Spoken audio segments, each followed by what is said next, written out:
I hope again I don't want to do any introductory about Shashi Kiran Shetty. I already spoke in your absence. But I want to tell few words about these students. See, these are the about 120, 130 students.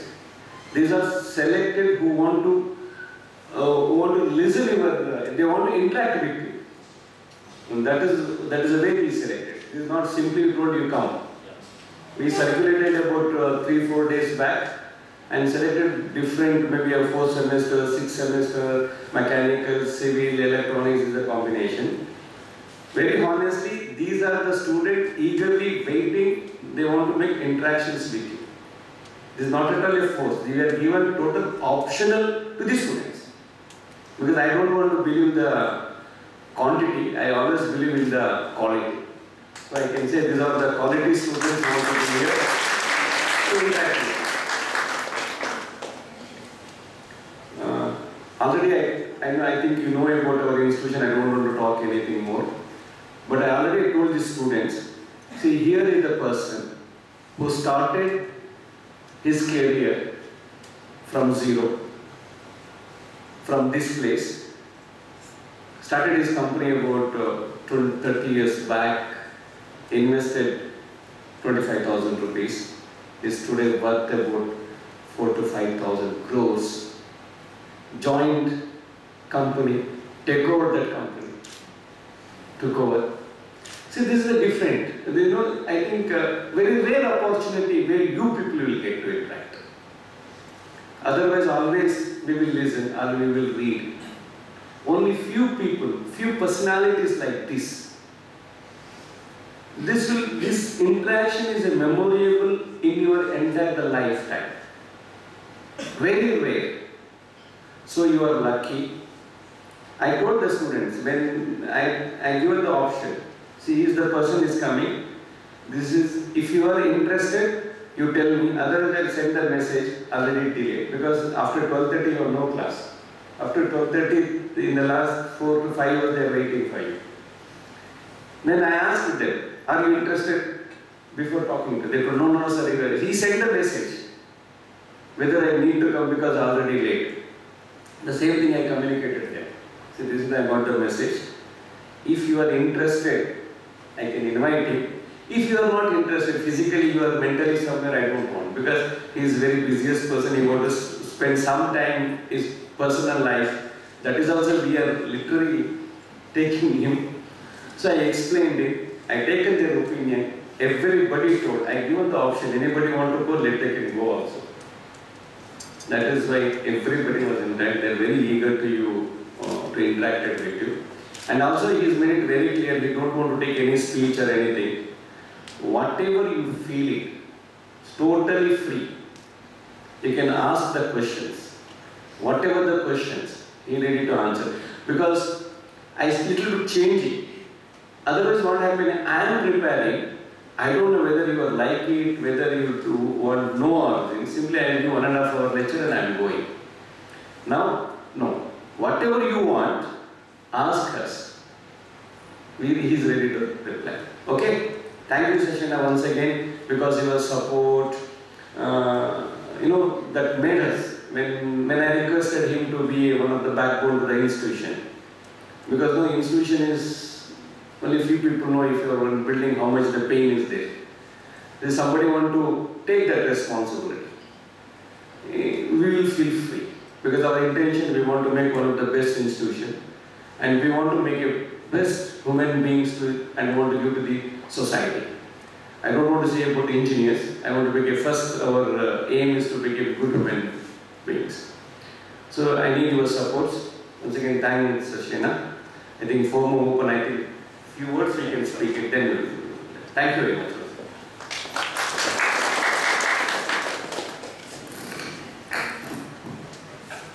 Okay.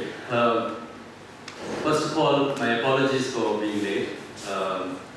I didn't anticipate the puja that I was to attend would take that long. How the Panditji want to finish the puja and then they want to talk about why this puja and what are the benefits and how you should be thinking about it, etc., etc. So they took quite a while to explain all that. And then once that is done, then the elders family, they wanted to say a few things, so then it went on and it delayed almost by an hour than what I expected.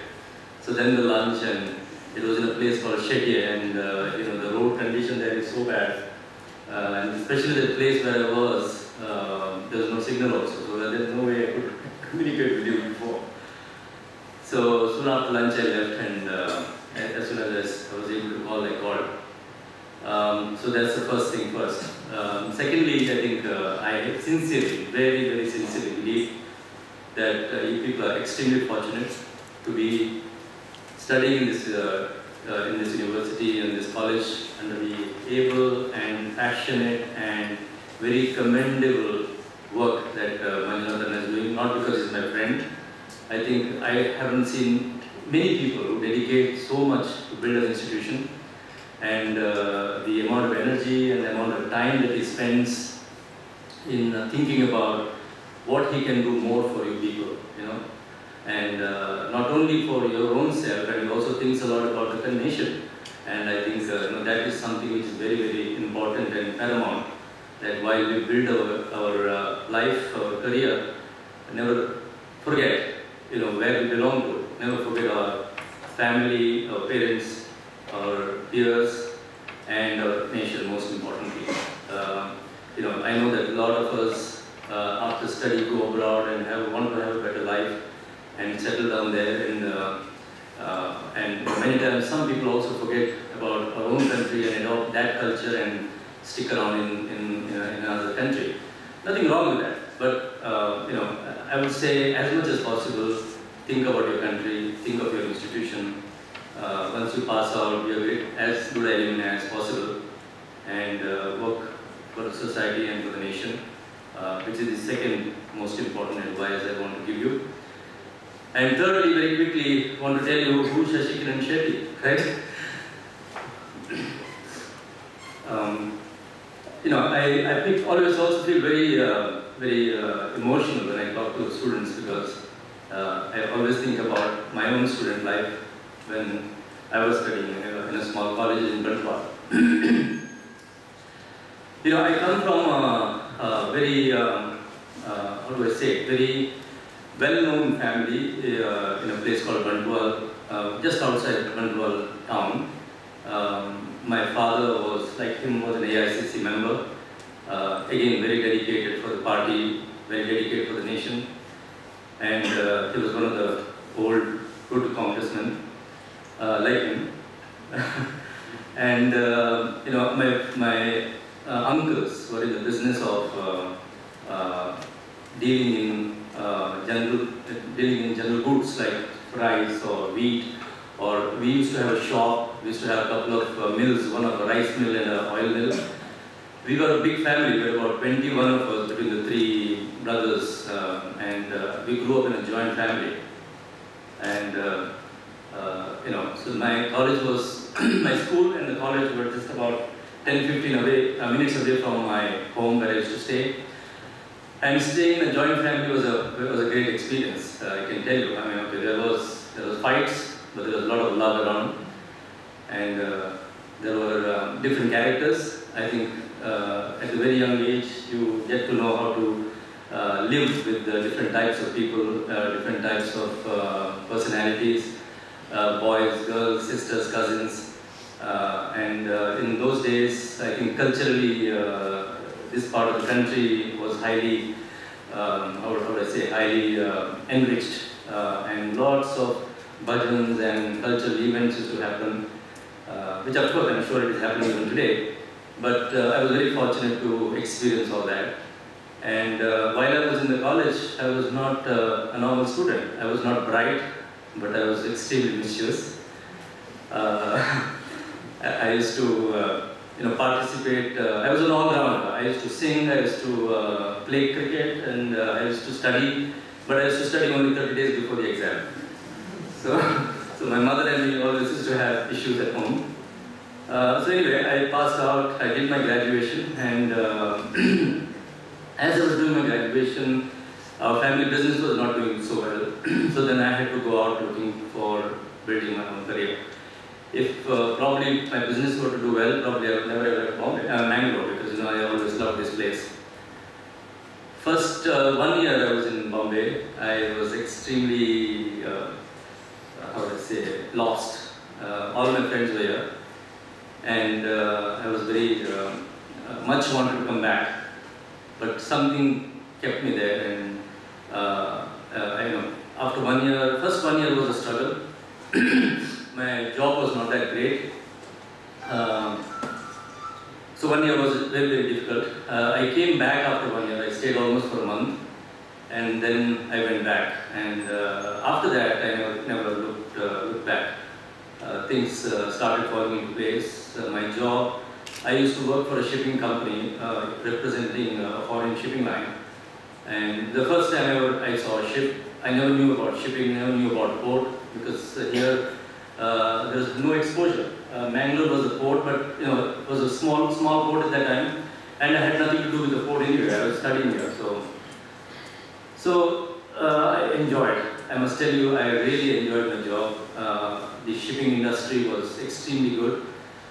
It gave me an international exposure.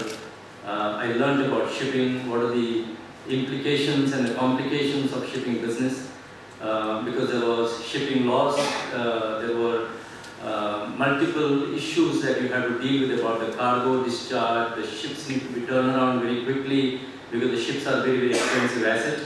They have a lot of commitment to call one port and reach another port because the cargo cannot wait. A cargo is always extremely expensive. The shipper of the cargo and the consignee of the cargo, they always wanted to make sure that the cargo is brought in time and they are handled it very well, so there is no damage to the cargo. And in those days, in Bombay port, not only Bombay port, all over the country, the ports of India were extremely congested. There used to be some malpractices that used to take place also to bring the ship inside, first jumping the queue. All those things used to happen. There was no place in the port of Bombay. Even if you had to walk, you had to maneuver yourself to walk. So it was overall madness that was going on in the ports. So in that condition, I had to still perform. I had to still deliver what was expected out of me. So it was a real struggle. It was a work. I think I remember doing it almost 16, 18 hours a day. And sometimes I used to reach home at 2 o'clock in the night and come back to the office by 9 o'clock or 9:30. So that was a kind of work that I had to do in the very initial stages. But I must tell you, I never ever cribbed about it because I felt that this is going to get me somewhere. Something was telling me if I do my hard work, that is going to come back to me one day.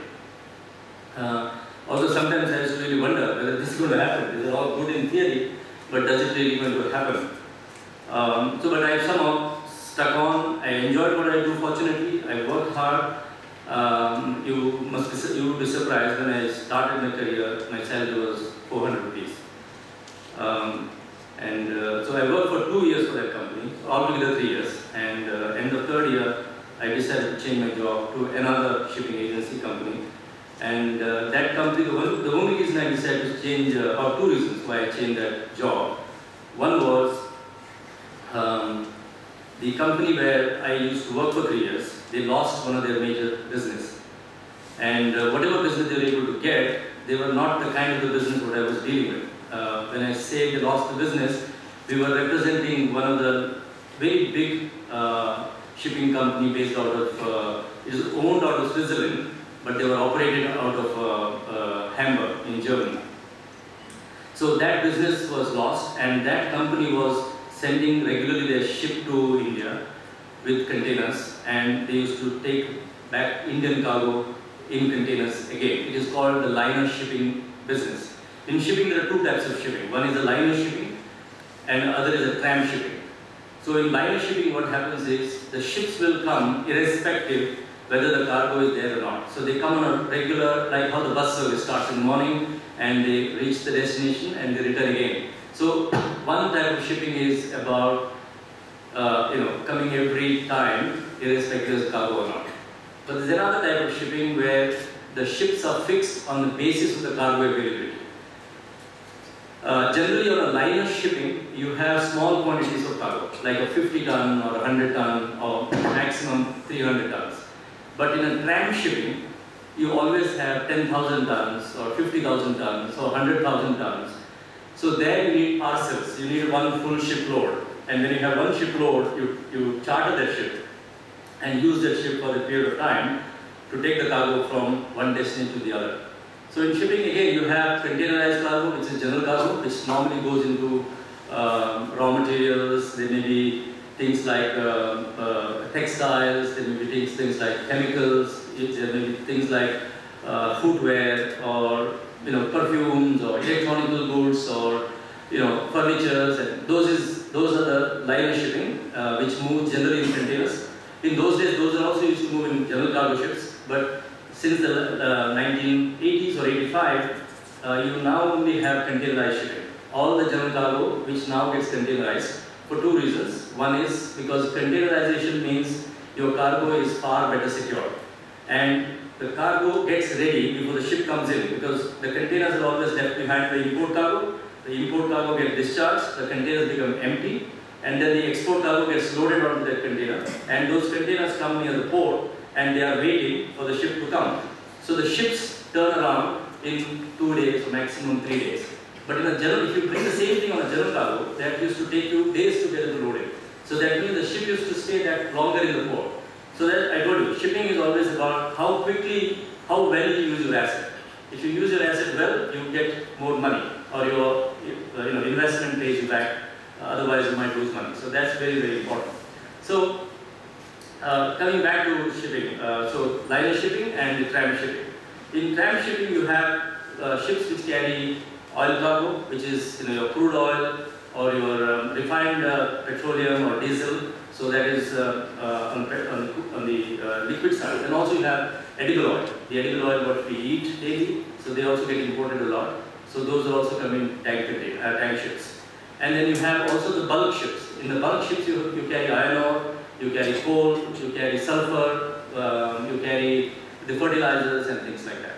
So those are the other type of shipping that is available. Then you have ships like the offshore shipping, which is the supply vessels. They work it along with the oil rigs, where you drill oil at the mid-sea.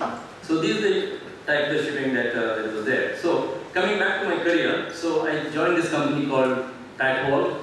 Bantwal is one of the Tata Group company, and the reason I joined that company was I wanted to have a tag behind me that I'm X, because my mind was always that as soon as possible I need to get into my business. So before getting into my business, I wanted to have a good name behind me, that I am somebody who worked in a company of a stature, so that people look at you with a little bit of respect. People look at you, your brand image becomes a little different. So branding, this is the reason I'm telling you, is branding is very important. Packaging yourself is very important.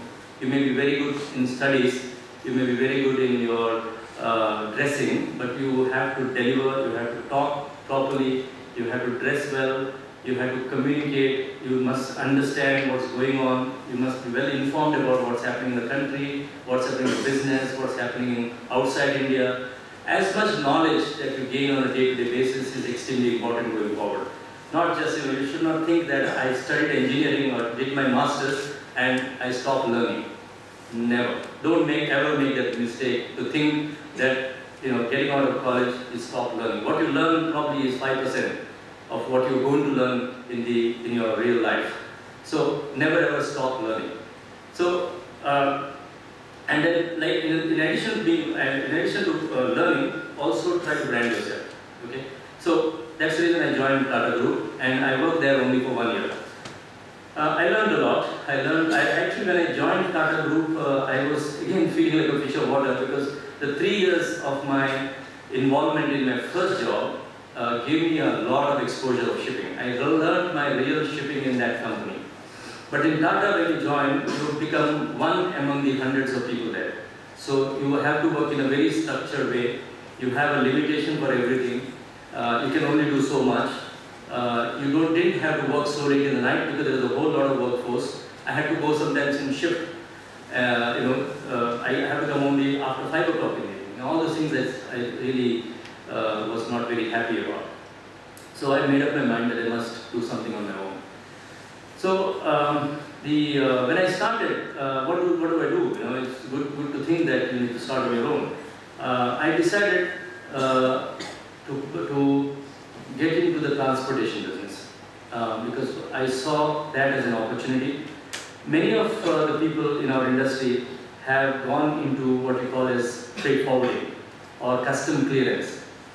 Custom clearance is basically, you on behalf of the importer or on behalf of the exporter, you file documents in the customs to clear their cargo with the customs so that it is allowed to be moved out of the port in case of import cargo, and in the case of export cargo, you file a shipping bill to allow, the customs will allow you or give you a permission to ship the cargo, because they have to verify what is the cargo you're declaring is actually the cargo that you're exporting.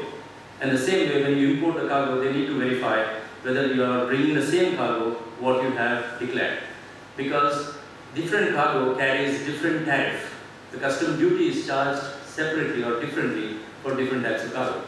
So that is the kind of a business which is a very, very fragmented business. There's a lot of clearing and forwarding agents you will find in Bombay or probably in Bangalore or any port in India or even internationally. Because you know some exporter or some importer and he decides to give you that business, you are on your business, you're already out in that business. Although you're not allowed because you are issued a license by the customs, but people find a way to use the license issued by the customs to somebody else. So anyway, that's a different story. So I don't want to go into that business because I felt it is a very, very easy one to start, and it is not something which is very unique. I want to do something which is more challenging. I want to do something which is different. Not many people venture into that because transportation, I can tell you, in Bombay port, it was one of the very, very hard business because there used to be a tremendous amount of labor unions we had to deal with, and the labor used to be very militant. And secondly, in Bombay port, as I told you, was extremely congested at that time. To find a space to keep your cargo was tough. And even to get a business was very difficult because the shipping lines will not have a credibility. They don't have my credibility because I am one individual. They don't like to risk, they would not like, or they were hesitant to risk their ship on somebody like me because I was nobody. I didn't have a truck, I didn't have a forklift, I didn't have a crane, I didn't have a big